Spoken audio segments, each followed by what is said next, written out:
So just look at how you have to use it. Suppose I am stating an example for you. It is CH3, CH2, C, CH2, CH3.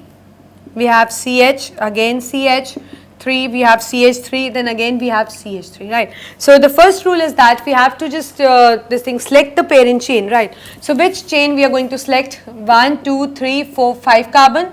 1, 2, 3, 4, 5, again 5, 1, 2, 3, 4. So that means we are going to select the straight chain, because we know that we have to select that chain which is continuous, which include maximum number of carbon atoms, and also what should be the criteria, that it should be maximum substituted or alkylated, as we get to see many alkyl groups. So now the second rule is that the groups which is left, you can say after the parent chain, after including the atoms in the parent chain, they are considered to be a substituent, right? So these are the substituents. Now how I am going to number it? We know that we have to number in such a manner that a substituent should get the lowest number. As you get to see that these are placed as a single group, so that means it is a ethyl group. It is a methyl group, obviously it is again a methyl group. So that means if I number from this side, this thing 1, 2, 3, 4 and 5, then the substituent are getting 3 number, as we can see 3 ethyl, 3 again methyl and 4 again methyl, means the positions are 3, 3, 4.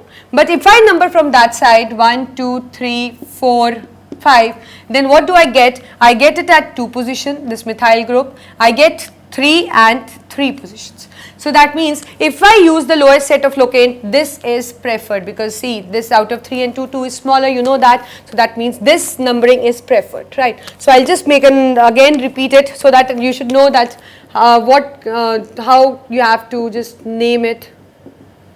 So it's like that.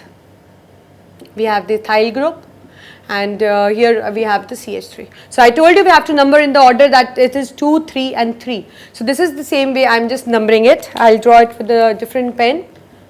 1, 2, 3, 4 and 5. This is the parent chain, and this is the numbering done. Now when we are writing the name, we know that it is written prefix, word root, primary suffix, secondary suffix.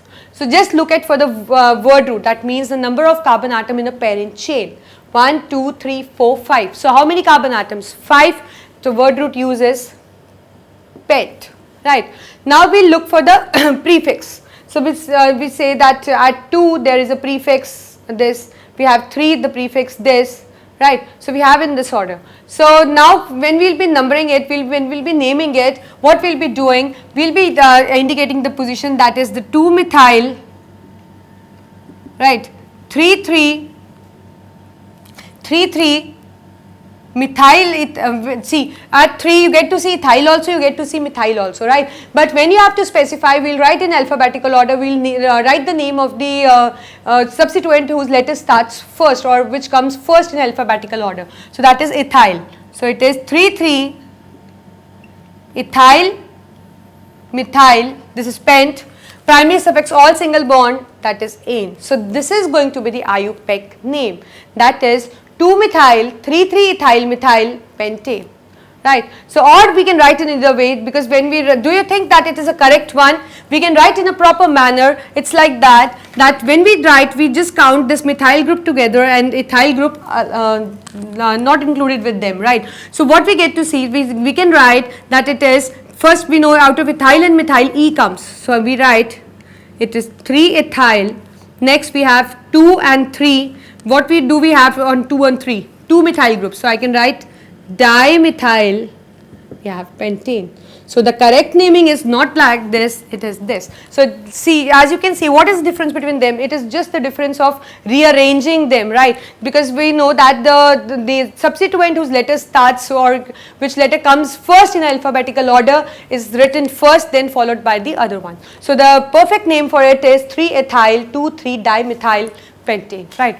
The second example which I am stating for you is this. Suppose you get to name this compound. So how you will be doing it? Right. What examiner do, what kind of tricks they use in a question is that when they will give you these kind of questions, they will just you can say count the carbon atoms together in a molecule, and what you do, you actually are so used to it that you just number them in this order. You don't have practice of just opening the structures if they have more than one carbon atoms, and you fail in doing or you can say you fail in attempting this kind of question.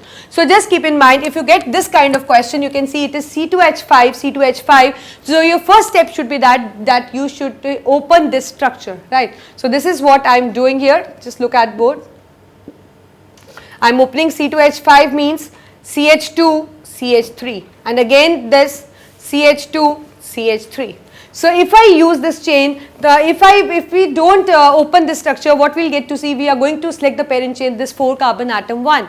But if we just open a chain, we are going to select this parent chain. See how many carbon atoms are here? 6 carbon atoms. So obviously this is going to be a parent chain. That means opening up the condensed formula also plays an important role while writing in an IUPAC. So this is how you can see that in the above one it was 4, and the second one it comes out to be 6. That means it differ in the word root as well, right? That means if we select the first one, we are going to use the word root but, and if we select this one, we are going to use the word root hex. So it completely you can say completely differs the compound if we do not open this condensed formula. So we need to open the condensed formula while writing in IUPAC, right? Now the second step is that we have to number it. So either I number it from this side or I number it from this side. That means 2 methyl groups are getting the same number, right? That is the 3 and the 4, right? Because these substituents are same, so that means it hardly make a difference that I just start from here or that side. But if they differ in the alphabetical order, then you know that the group whose alphabet comes first in alphabetical order is given a small number, right? So now I am just writing the name, again prefix, word root, primary suffix and secondary suffix. So prefix is 3 and 4. So you just specify 3 and 4 together because they are same functional group. We are going to write di, tri and tert for it, right? So these are 2 methyl groups. So I am going to write 3,4 dimethyl. This IUPAC is actually the you can say a complete address, right? So that like I am writing 3,4 dimethyl. That means at 3 and 4 there are 2 methyls. That means the 2 similar groups. Right, like if somebody asks you that where your friend stays, she says that yes, this is the house number, this is the sector, and this is the landmark, right? So the similar way we get to give in this IUPAC that we have to name in such a order, we have to address in such a order that by looking at the name, we can just formulate the structure in our mind that what kind of bonds or groups it possesses. So we are done with the prefix because there is no other prefix left. Word root is hex. Primary suffix, we get to see only single bond, ane, there is no secondary suffix. So the name becomes 3,4 dimethyl hexane, right? Few more example. Suppose we have this thing. So obviously the first step is to select the parent chain, right? Second is to number it. We get to see this also, C2H5, so that means we'll be opening up 2. Right. So whether we select, if we select this chain, the carbon atom comes out to be 3. But if I select this chain, the carbon atom comes out to be 4. That means my parent chain is going to be this. Right. And second step is to number. So whether I number from this side or that side, obviously the substituent is going to get the minimum number 2 from this side, and from this side it comes out to be 3. So obviously which will be followed? The 2, 1. Now the name 2, 2, again same functional groups, 2, 2 dimethyl, but and ane. So this is how you are going to write the IUPACs for the compound. See, we have started with the simple level. Now we will just gradually increase the level, because once you should know that how we will be attempting how to arrange this prefix, word root and suffix accordingly, and then we will be just increasing the level gradually, so that you should know that how the name gets different when it contains a double bond, triple bond or a functional group, right? So this is a simple level in which there is only alkyl group present.